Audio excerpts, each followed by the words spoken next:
Hi friends, welcome to crafty howls. ఈ వీడియోలో మనం చూడబోయేది మనకి ఇంట్లో జనరల్గా కార్డ్బోర్డ్స్ అనేవి ఫ్రీక్వెంట్గా ఉంటూ ఉంటాయి కదా, వాటిని అలాగే మనం తినంగా పిస్తా షెల్స్ ఉంటాయి కదండి, పిస్తా పప్పులు తిన్నప్పుడు ఆ షెల్స్ని కూడా వాడి ఒక అందమైన డెకరేషన్ ఐటమ్ని ఎలా తయారు చేసుకోవాలని చూపిస్తున్నాను. సో ఫస్ట్ అయితే నేను ఒక రౌండ్గా కట్ చేసుకున్నానండి కార్డ్బోర్డ్ని. ఈ రౌండ్ కట్ చేశాక కొన్ని ఈక్వల్ అంటే నేను 30 ఇంచ్ తీసుకున్నాను. విడ్త్ వచ్చేసి ఈ లాంగ్ స్ట్రిప్స్వి తీసుకొని అన్నీ కూడా 30 విడ్త్లోనే ఉంటాయండి. సో ఇలా కట్ చేసుకున్న తర్వాత కొంచెం కొంచెంగా గ్యాప్ ఇచ్చి మనం ఆల్రెడీ కట్ చేసి పెట్టుకున్న రౌండ్ బేస్కి స్టిక్ చేసుకుంటూ ఉన్నాను గ్లూగన్ యూస్ చేసి. సో దీనిలో ఏంటంటే ఇలా చేయడం వల్ల నార్మల్ గ్లూ అయితే టైం పడుతుంది ఆరిపోవడానికి, బట్ ఇది గ్లూ గన్ కాబట్టి చాలా తక్కువ టైంలోనే చాలా క్విక్గా స్టిక్ అయిపోతుంది అనమాట. సో నేను ఇలా స్టిక్ చేసిన తర్వాత సైడ్లో ఉన్న ఎక్స్ట్రా ఎడ్జెస్ అన్నింటినీ సిజర్ యూస్ చేసి కట్ చేయడం జరిగింది. యాక్చువల్లీ ఇదేంటంటే ఫుల్గా గ్లూ అనేది ఆరిపోయాకంటే అట్లీస్ట్ 4-5 మినిట్స్ గ్యాప్ ఇచ్చామంటే సరిపోతుందండి. సో అలా గ్యాప్ ఇచ్చేసి మీరు చుట్టూ ఉన్న ఎక్స్ట్రా పీసెస్ అనేది కట్ చేసేయచ్చు. ఇది ఒక డిఫరెంట్ అయిన లుక్ వస్తుంది, ఒక డిఫరెంట్ అయిన ప్యాటర్న్తో బాగుంటుంది చూడ్డానికి. అండ్ దీని మీద నేనైతే టిష్యూ పేపర్ అంటించబోతూ ఉన్నాను. జనరల్గా ఏంటంటే గ్లూని వాటర్ని ఈక్వల్ పోర్షన్స్లో మిక్స్ చేసి దాన్ని కూడా స్టిక్ చేస్తూ ఉంటారు, బట్ అయితే నేను ఇక్కడ నాకు అది అవసరం లేదనిపించింది ఈ వర్క్ కోసం అని చెప్పి. మీకు కావాలంటే కూడా ఆ ప్రొసీజర్ కూడా వాడచ్చు. సో నేనైతే స్ట్రైట్గా గ్లూ అంటించేసి దానికి ఒక పెయింట్ బ్రష్ అయితే తీసుకున్నాను, జస్ట్ ఈవెన్గా అప్లై చేయడానికి టిష్యూ పేపర్ని. సో ఈ విధంగా ప్రాసెస్ చేయడం జరిగిందండి. 1 by 1గా స్టిక్ చేసుకుంటూ వెళ్ళాను. సో నాకైతే 2 టిష్యూ పేపర్స్ యూస్ అయ్యాయి అన్నమాట. అండ్ ఇది ఒక 5-10 మినిట్స్ అయితే నేను ఎండడానికి వదిలేసాను. అండ్ ఆరిపోయిన వెంటనే నేను ఇలా రౌండ్ అనేది చుట్టూ ఉన్న ఎక్స్ట్రా ఎడ్జెస్ అనేది కట్ చేయడం జరిగింది టిష్యూ పేపర్ నుంచి.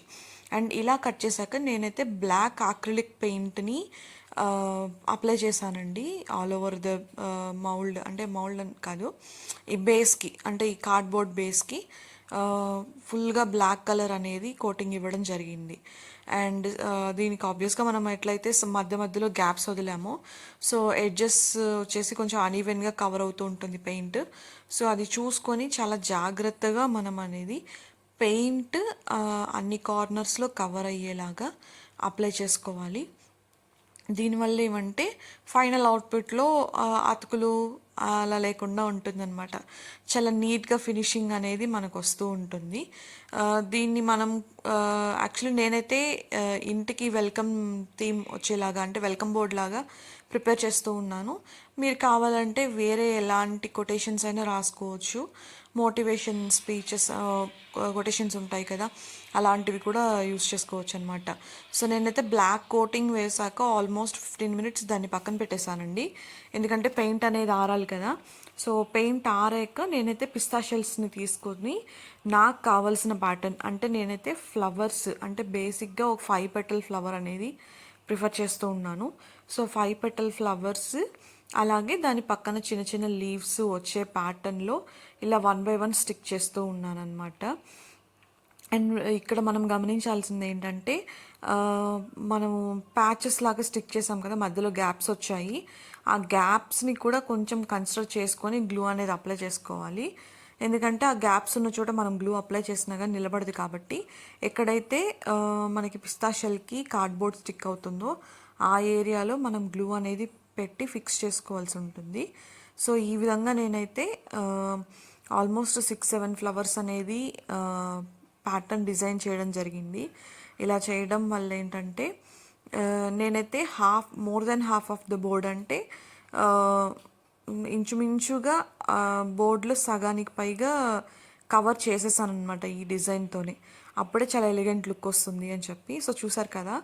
అండ్ ఇలా చేసిన తర్వాత నాకు ఫ్లవర్స్ వచ్చి, ఇప్పుడు మనం బేస్ వచ్చి డార్క్ తీసుకున్నాం కాబట్టి బేస్ కలర్, నేనైతే ఫ్లవర్స్ లైట్ కలర్ ఉండాలని చెప్పి ఆశిస్తూ ఉన్నాను. దానికోసం అని చెప్పి ఎల్లో కలర్ తీసుకున్నాను అనమాట. ఎల్లో అంటే కొంచెం లెమన్ ఎల్లో షేడ్ వస్తుందండి ఇది. సో లెమన్ ఎల్లో తీసుకొని ఇట్లా ఫ్లవర్స్కి ఫుల్గా అప్లై చేసుకున్నాను.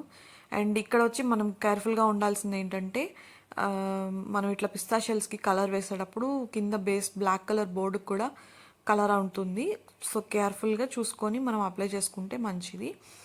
అండ్ దీనికి మనం మీకు బాగా కలర్ ఎలివేట్ కావాలి అంటే డబుల్ కోటింగ్ కూడా ఇచ్చుకోవచ్చు. అంటే ఫస్ట్ ఒక కోటింగ్ ఇచ్చేసి ఒక 15-20 మినిట్స్ గ్యాప్ ఇచ్చి తర్వాత మీకు కావాలంటే సెకండ్ కోటింగ్ ఇచ్చుకోవచ్చు. బట్ అయితే నాకైతే సింగిల్ కోటింగ్లోనే చాలా మంచి కలర్ వచ్చింది. అండ్ లీవ్స్కి వచ్చి నేను బేస్ అయితే డార్క్ గ్రీన్ తీసుకున్నానండి.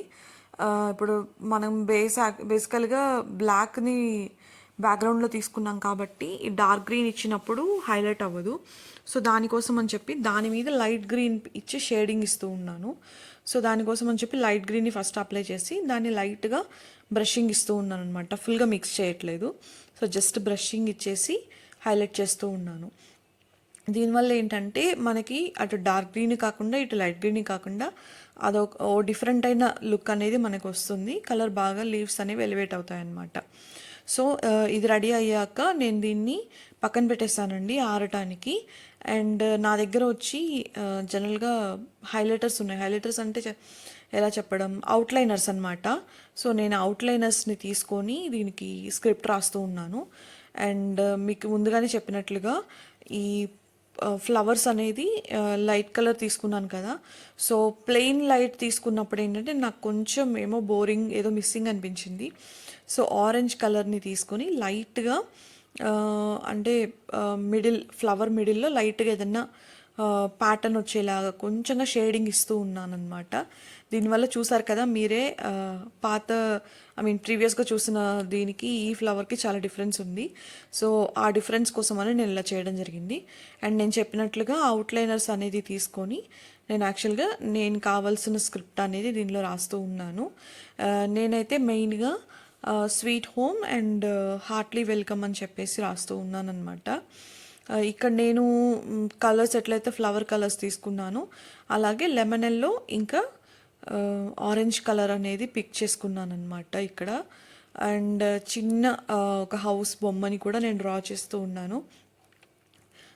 ఇంకొంచెం థిక్గా ఉండి బాగా ఎలివేట్ అవుతుంది అని చెప్పేసి బోర్డు.